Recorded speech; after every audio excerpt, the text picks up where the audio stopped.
you so much. This is another one of mine. Song we like to do for everybody.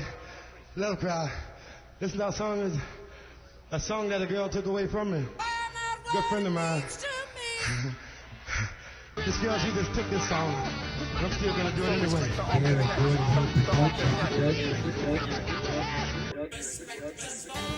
Well, hello, I'm John Motson, BBC football commentator, and I'm standing in one of my favourite stadiums, which of course is Wembley.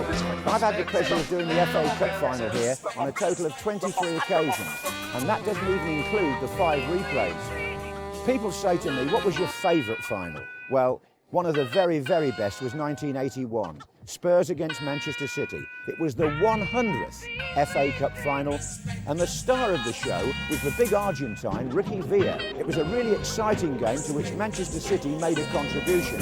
The score was 2-2 with a few minutes to go when Villa worked out how to get through the City defence. Villa. Still Ricky Villa! What a fantastic run! He scored! He dribbled past 3 or 4 players and slid the ball under Joe Corrigan for one of the great Wembley goals. Just look how many players he twisted and turned past, and then got his shot in. So Spurs were cup winners in 1981 in a final that nobody will ever forget. It's the year of the top. Now I'm going to let you into a secret here, because 1987 gave me as a commentator one of the biggest heart palpitations of my career. The final was Spurs, there again after 2 earlier appearances in the 80s, and Coventry City, who'd never been there, that got to the final under the joint management of John Sillett and George Churches.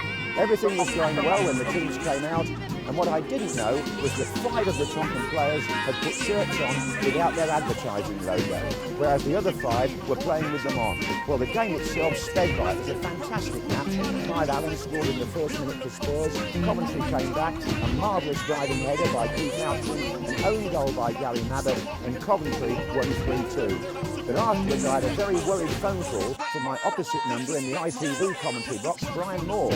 He hadn't seen the difference in the shirts either, and he was desperately worried that he was going to get criticised for it. I just said to him, I didn't spot them either, Brian. So thankfully, we were both off the hook, and it was a cracking game as well. First time Spurs have ever lost a final. Well, here is one of my favourite finals, and I'll tell you why. The biggest shock result in my Wembley history.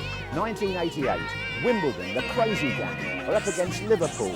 So much hot favourites that nobody in the country, apart from the Don supporters, gives Wimbledon a chance. But what happens? As usual with the FA Cup, there's a surprise in store.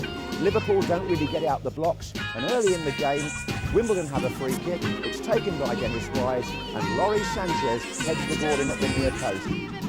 But there's a twist in this final, because in the second half, Liverpool got a fairly fortunate penalty. Dave Besson had said to me the previous Tuesday night, don't worry, I'm going to dive to my left, whatever happens.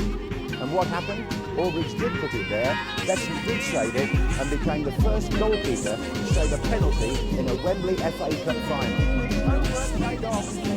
Better than that, Dave Besson was also the Wimbledon captain, so he actually lifted the cup on that famous afternoon when I said in the commentary box, the crazy gang have beaten the Culture Club.